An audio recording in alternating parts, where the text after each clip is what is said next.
Hi, welcome to the Best of Mt Shasta. This is the show that primarily interviews those that make up the spiritual community of our area. People from all over the world come, thousands and thousands of people every year for rest, relaxation, and reflection. And it's a great, great honor for me to be able to introduce to you today one of the people that is really at the forefront of this community here and as a community builder. Her name is Dawn Fazende. My name, Andrée Morgana. And it's just, I can't thank you enough for being here today, Dawn, and for the opportunity to be able to interview you. When I moved up to Mt Shasta in 2008, I was coming from the Bay Area and I didn't know a single person up here, even though I had come up every year for many years to just go to the mountain, go to the stores downtown, go to the other recreational areas, and then go home again. And so I started to look through the internet, which was still new at that time, and I came upon Dawn Fazende. And she had a magazine called the Mt Shasta Magazine. And that was kind of my go-to spot where I learned about what was happening in Mt Shasta before I moved up here. And I was very grateful to have had that opportunity. And I've since found out that Dawn does much more than I ever thought she did, which I, at the beginning, thought she did a whole lot. So today we will kind of explore that, see who is Dawn Fazende, what's her spirituality, what are all the things that she's involved in the community. And why don't we start with just saying welcome and tell us a little bit about yourself as you see yourself here today in Mt Shasta. I just see myself as a normal person getting involved in my community. I was surprised that you wanted to interview me at all. It just never occurred to me. So right now I do the Mt Shasta Magazine email list where local people subscribe and we keep each other informed about what's going on with each other, with events, with things for sale, with the other day some said I need a housemaid or house cleaner, things like that, and people just stay in touch and they talk. That's one thing. And then right now we're preparing to do the Wesock celebration online, which will be next weekend, 7th, 8th, and 9th. We will have visitors, speakers from all over the states anyway, but a lot of them this year will be people from Mt Shasta, except for our main speaker who is in Australia. And that's been fun, trying to coordinate the times because they're 18 hours ahead of us. But we'll work it out. We'll get that done. Then I do the Meals on Wheels. I don't manage the program, but I've started the auxiliary, which consists of me. And we collect money, and I've arranged grants for them in the past. We got them a Jeep donated from Walmart. So that's been working really well. We have jars out around town. They get a check every month from us. Although not with COVID, because the jars aren't getting as much money. People aren't going out. And then we do the Thanksgiving meal every year. We feed about between 400 and 600 people every year. And one year, how, I don't know, but we fed 1,200 people. Wow. That was only a one-time deal. And I'm still not sure how that happened. So we're doing a lot of stuff. But it doesn't feel like I'm doing anything. It feels like I'm just going through my life and doing what my life is calling me to do. Yeah. It doesn't feel like there's a lot of effort, I don't have to. Do you attribute to that to the location of Mt Shasta? I can't say that. I don't know what I would be without Mt Shasta. Mm-hmm. Because, I came here, I was guided literally to be up here.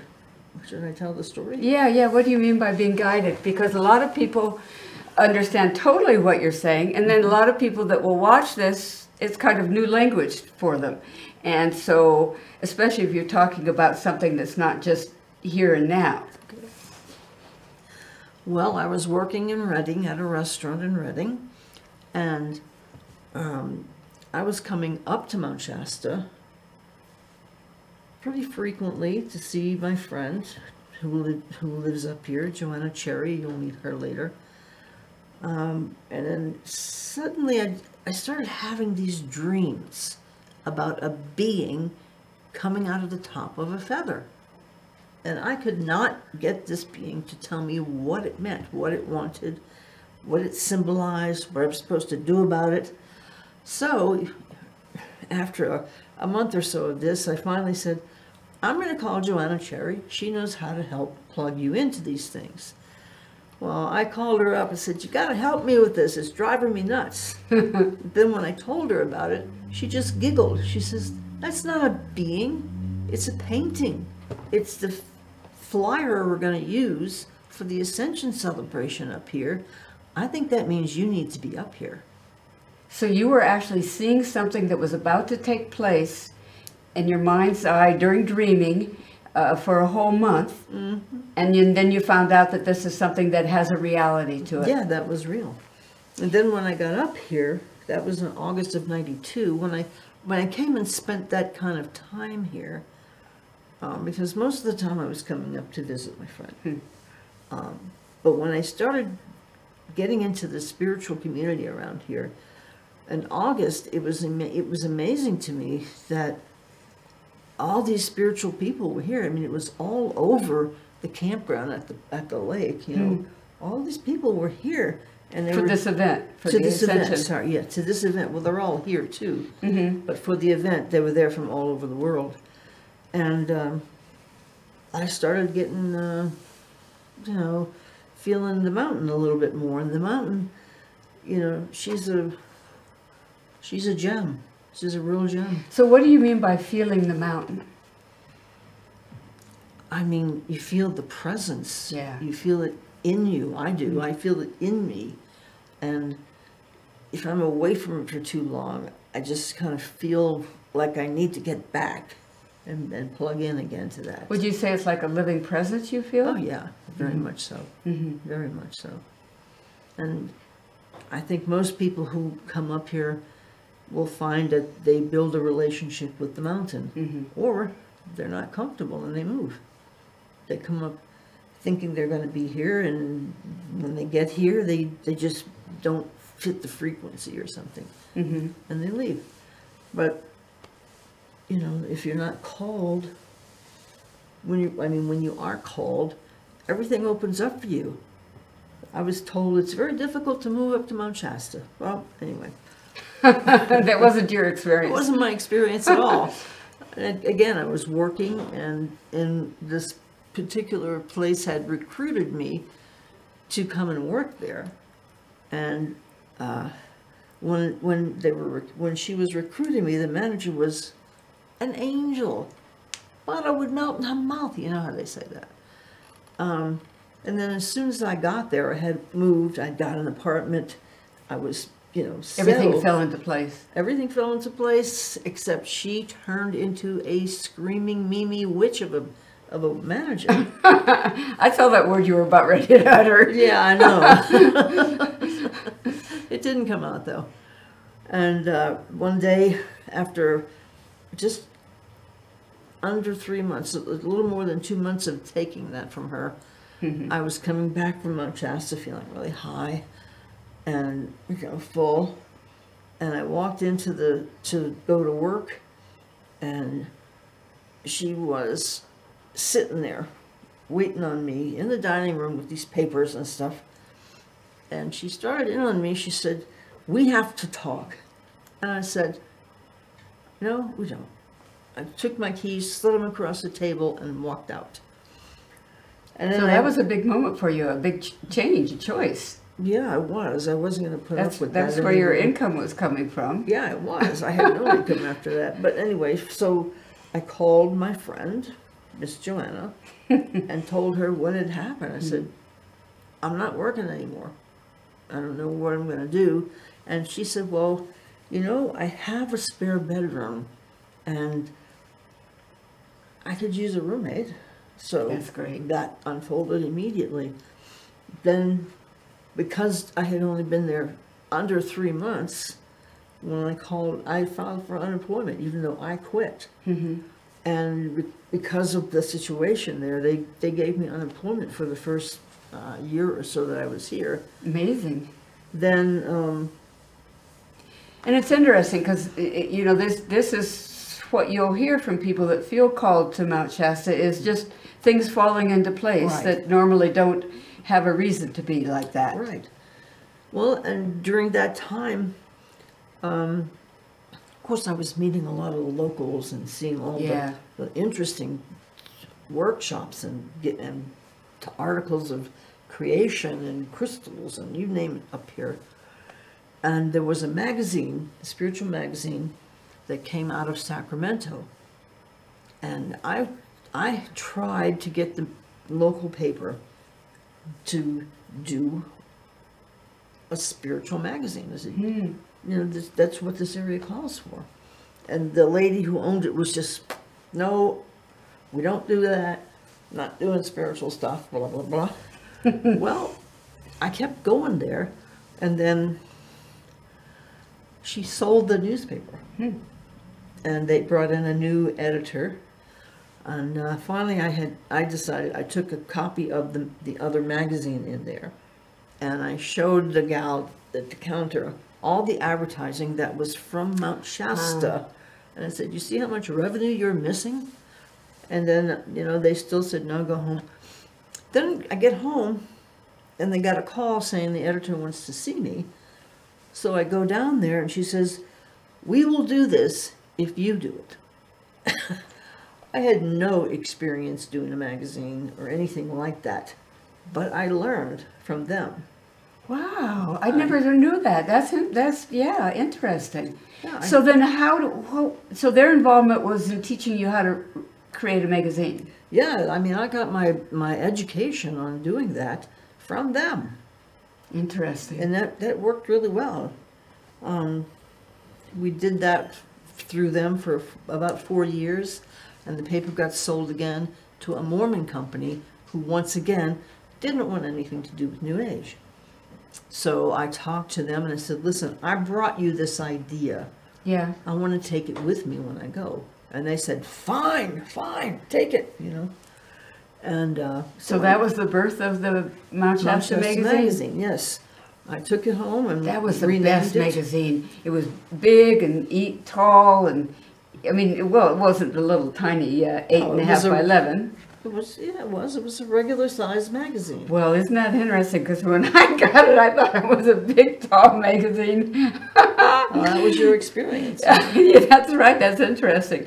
But yeah, you had all that's how I got to know, you know, who the local shop people were with their advertisements, who the teachers were because they were advertising, and then you had great articles from different people, and yeah, that was very helpful, at least for me, to integrate into the community. Well, we ran it for 9 years. You know, Yeah, I and wish then- you still had it.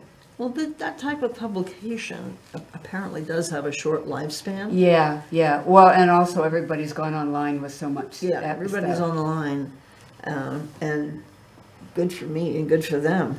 You know, let them get all the information. I'm not attached to being the one who gives them the information. But that's just what I so was natural called to for do. them. And even with your mailing list, I know people coming up to the area will say, I'm looking for a rental. This is what my requirements are. Just, you know, and they often find the answer through your online mailing list. Well, it's not online in that we have a web page. I don't want to give people that impression. Email. It's Right. an email list. Yeah. So yeah, they can come and they can join the email list. It's, you know, I charge for it, but not very much. No, not at all. $25 for 6 months, and then after that, it's $9 every 2 months. So it comes out to $4.50 for, you know, the connection. Each month. Yeah. I forgot where I was going with that. Anyway, they come up here, they do get in touch, and we've got about 275 members, but they're all local people. And so if you want something local, you know, we're all touched and connected through that. Yeah, it's very helpful. I enjoy doing it too. I like knowing what's going on. See, you are a community person, community builder. That's what you are. So how does this, if you don't mind me asking, how does this reflect a little bit more deeply on the spirituality that you came to know about when you finally moved up here? And how it was different from maybe what you had known about as you were awakening to all the spiritual activities around our country and so on? Well, it was more hands-on. Mm-hmm. And luckily, I spent the first 3 or 4 years I was here living with Joanna, who was a teacher. Mm-hmm. And she had events during the summertime every year for a while. And I was privileged to be able to participate and to help get that going and so forth. And I learned a lot from her. Mm. And then we also had people that were coming into town, like Jasmine. She's going to be speaking at WESOC this year. She's the one in Australia. She lives on prana. She doesn't eat, and she doesn't drink, unless she gets the urge for what she calls a chocolate biscuit. Yeah, she said living the way she lives is about being in control of your body. Mm.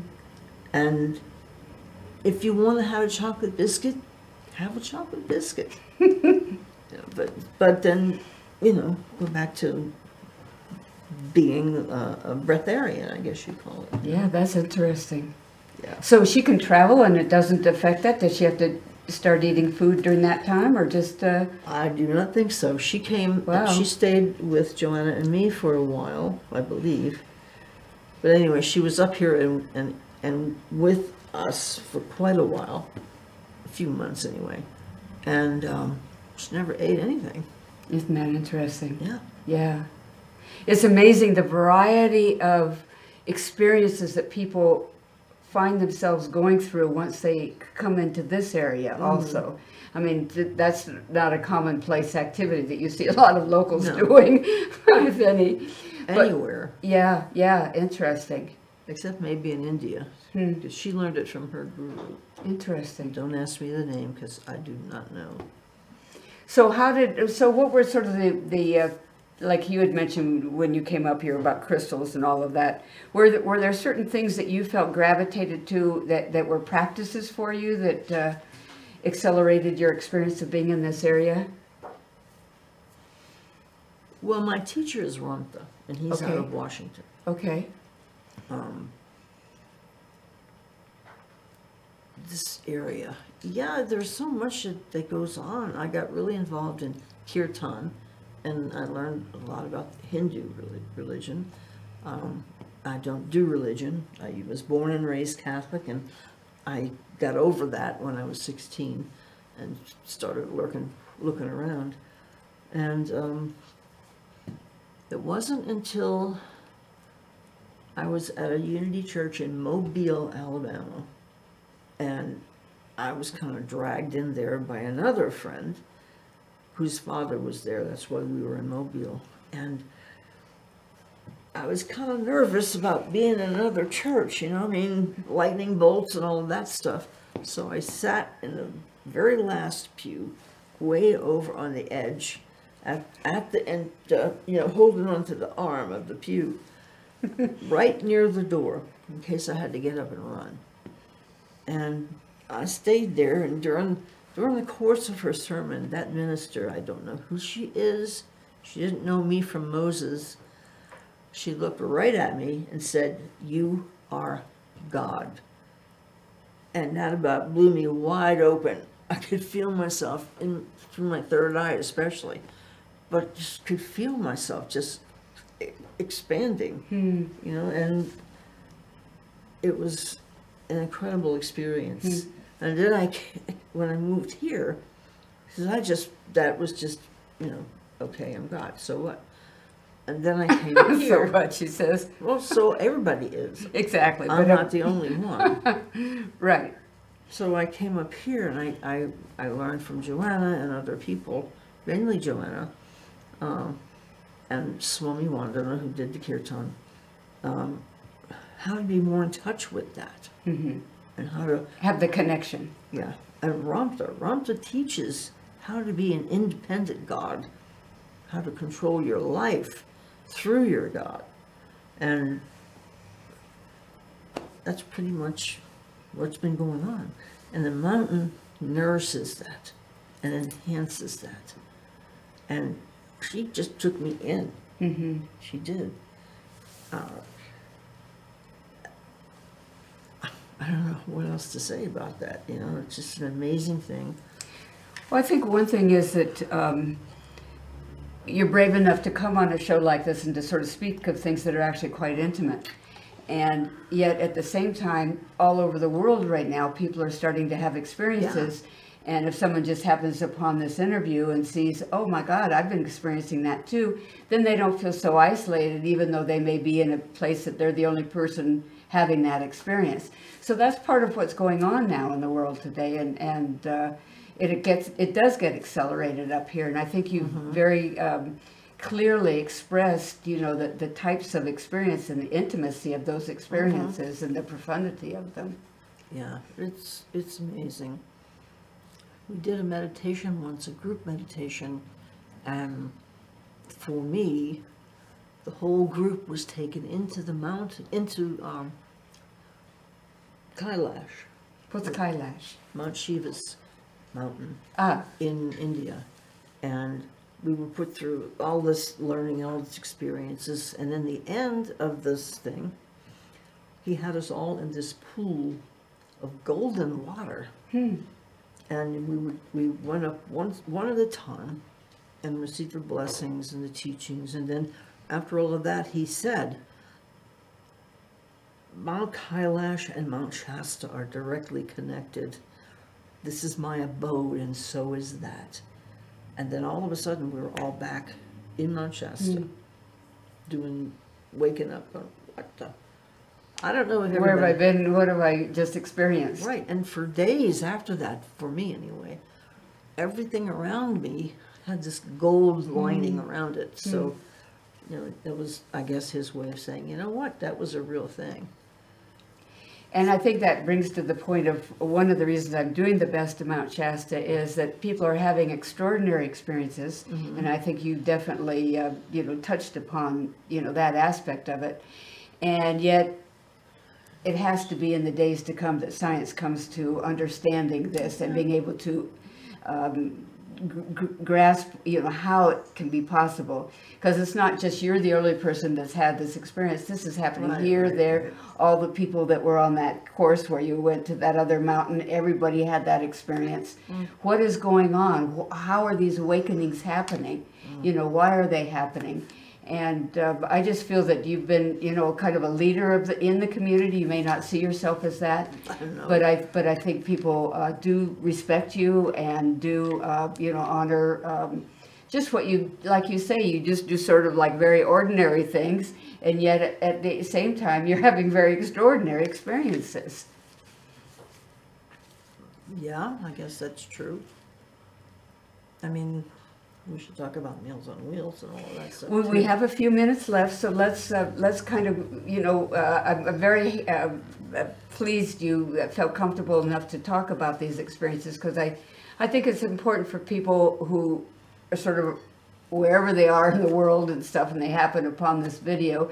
There's a lot of people that are not connected to a spiritual community. They don't have a Mount Shasta to live in, and yet they're starting to wake up. And so this helps to reinforce what they're experiencing, and I appreciate that you've expressed that. But yes, it's true, you've got Meals on Wheels, you've got the WESAC coming up, you've got the Thanksgiving. I think the Meals on Wheels and the Thanksgiving are extraordinary activities that you've expanded, you know, like you said, the 2,100, how many meals was it for the Thanksgiving? Well, usually we feed between 400 and, well, 300 to 500 people, you know, usually. But one year, and again, I have no idea because we didn't put in more food, we fed 1,200 people. Yeah. It was like the loaves and the fishes, but without an entity there, you know. But typically we feed, you know. And it's not like we live in the Bay Area where there's millions of people. There's only, Right. a whole county only has 40,000. Mount Shasta is what's like 6,000 people. Yeah. So this is, you know, a big accomplishment. We've got just a few minutes left, but do talk about both of those programs. Well, the Meals on Wheels, I'm not involved in delivering the meals, but I am involved in supporting them in any way I can financially. We have jars around town, of course, and I have put them in touch with many grant resources where they've gotten money. Recently, they just received, that was last year, $5,000 from someone who was connected through me, which I'm not taking credit. I'm just saying this is the line Yeah, how it it's been happens. following. If they need something, they call me, they get it.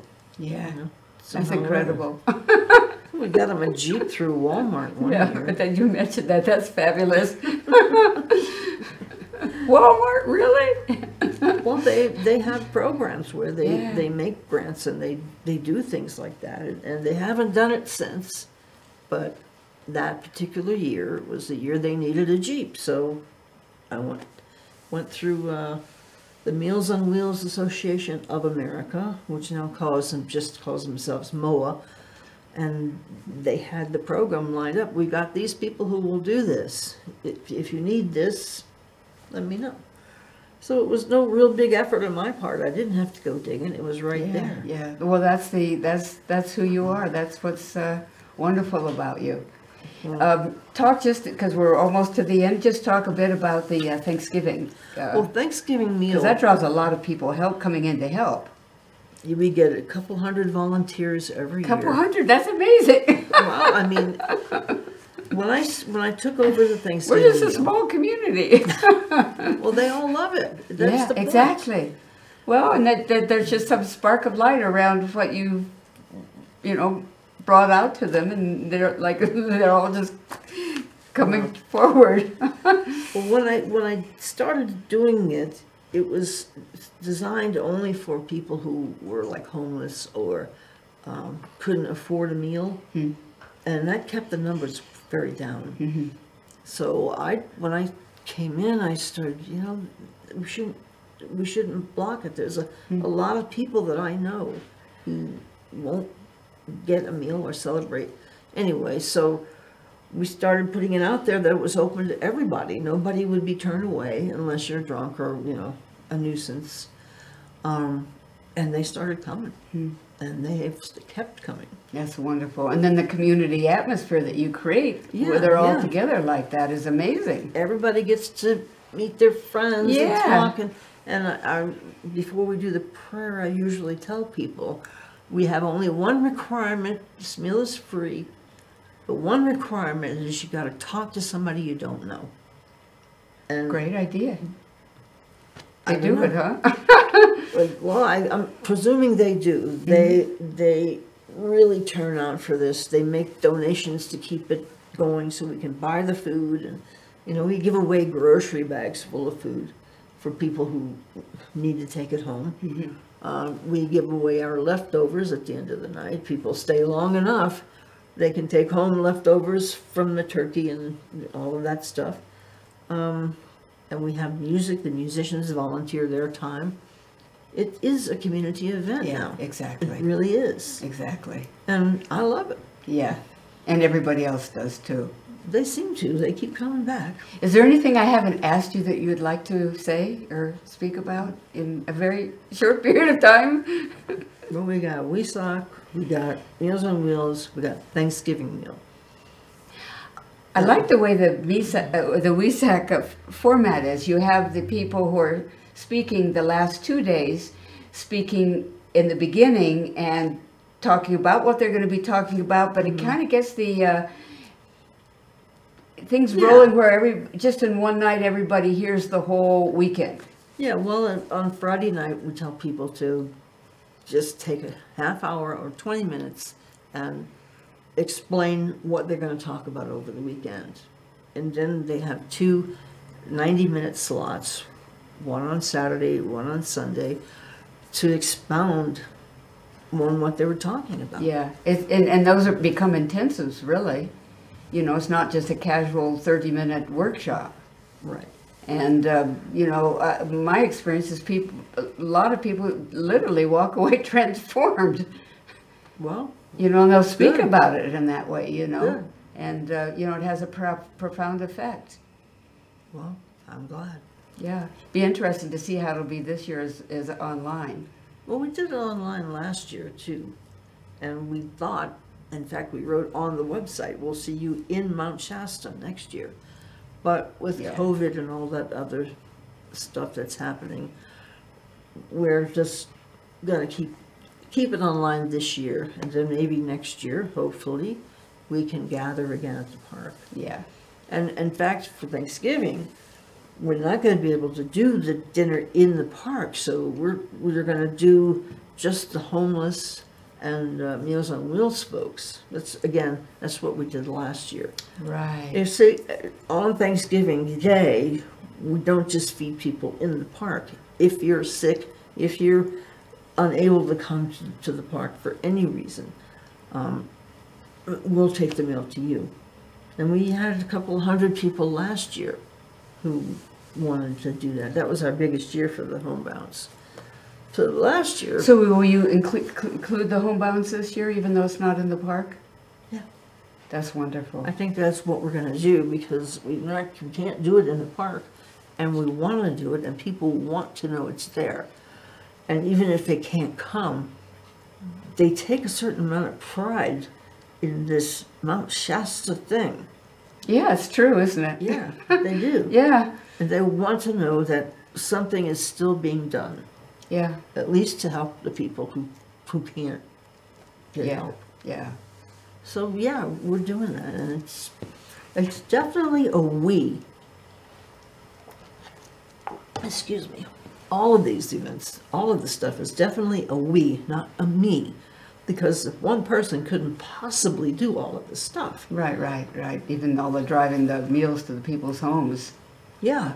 We have to organize that. We got to get the addresses, got to give them a map, got to give them phone numbers, and make sure that people who are receiving meals aren't just taking it because they don't want to, cook for themselves. Mm-hmm. We on that anyway. But the idea that we open it up as a community and take care of each other. Mm-hmm. And that is really the reason that we wanted to continue and will continue driving to the Meals on Wheels folks and to the homebound. And we know who most of those people are because they call us every year. But even the new ones, they call. And they have to really have a reason, but people, some people make up their reasons.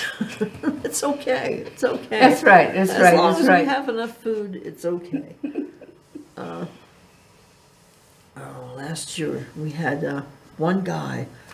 We were stationed in front of one of the community centers buildings on Lake Street, and they had given out tickets to people to come and get their turkeys, or come and get their meal, only because we needed to know how much to cook. We weren't trying to exclude anybody. And so we were there with the meals and waiting for the tickets. Plus they were driving people around town.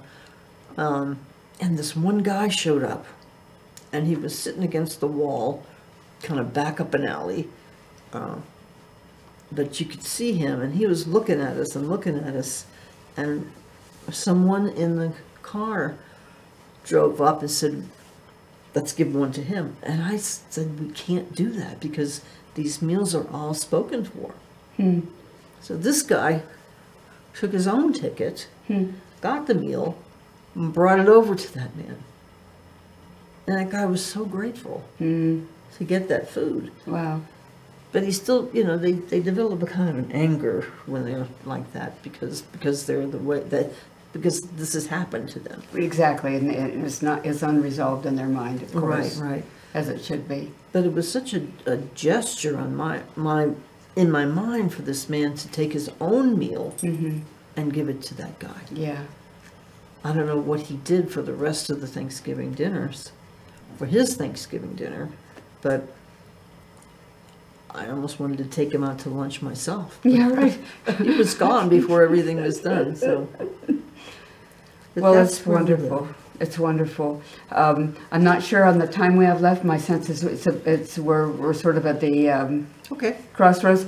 But one thing that once we end the interview, there's some graphics that will be addressing the different things that you are involved in, and I think people will enjoy to read those. Oh, good. And I just can't thank you enough for coming here and, you know, just speaking openly and speaking heartfelt about who you are and what your experiences are. I mean, it's sort of like, hello, Don, how are you? Who are you? You know, and you just like, it's an open book. I am. I'm an open book. But you lead a wonderful life up here, and I think you're an inspiration to a lot of people, and especially the spiritual experiences they're having are wonderful, and that really is kind of, this is sort of what Mount Shasta is about. It's a small community of people. There's 5 or 6 other cities in Siskiyou County. Everything's kind of small, and yet the camaraderie, the friendliness, the helpfulness exists. You know, it's just something that I know when I lived in the Bay Area, you don't see it so clearly. Because, you know, there's just, everybody's doing all kinds of things in this direction and that direction. But up here, life does become more simple. People really kind of get into neighbors and friendships and friends and people. And I think your life exemplifies it in a really fine way. And it's an inspiration to all of us. Well, good. So thank you so much. You're welcome. And that's it for the Best of Mount Shasta today. Thank you so much for joining in and meeting Dawn Fazende. And definitely when you come up to the area, seek her out, seek out her mailing list, get involved in the helping out at the Thanksgiving. By the way, that is really a great way to, when you move to this area, to get to know people. Is to volunteer and participate in one of these events, and you'll walk away knowing so many people right from that one evening. Yeah. And They won't all be the spiritual people, but they will be good people. Well, and that's the other thing I find up here is that you talk to anybody up here, and sooner or later you can get down to that spiritual level. There was one gentleman when I moved up here who helped bring me wood and was helping me unpack it. And I asked him, how many cords of wood do you cut each year? And he said 135. And I went, 135? Why? And he said, I just have to be in nature. So one way or another, everybody up here, there is a grounding of the spiritual. And the mountain really does take care of not just the spiritual community, but it really has reached out to everybody. Some people just see it as a view from their living room window, and that's something they see every day and cherish every day, and that's as close as they get to the mountain. But there's still a friendship there. There's still an appreciation of the mountain and a gratefulness to the mountain. So it really is, this whole area in its own way has spirituality on so many different levels, and you're among the brave ones that are having these really unusual experiences that you're willing to talk about. Yeah, but you know, that doesn't happen every day. You still have to live your life in a way that's in accordance with the energy that you're experiencing. Yes.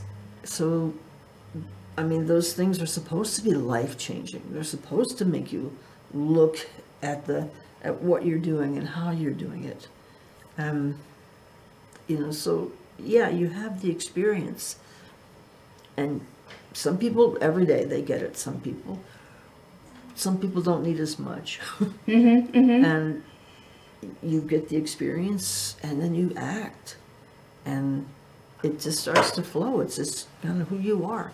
Like it's just who I am. I'm not doing anything special. At least I don't think I'm doing anything special. It just kind of comes. So that's, to me, is also a very spiritual thing to do.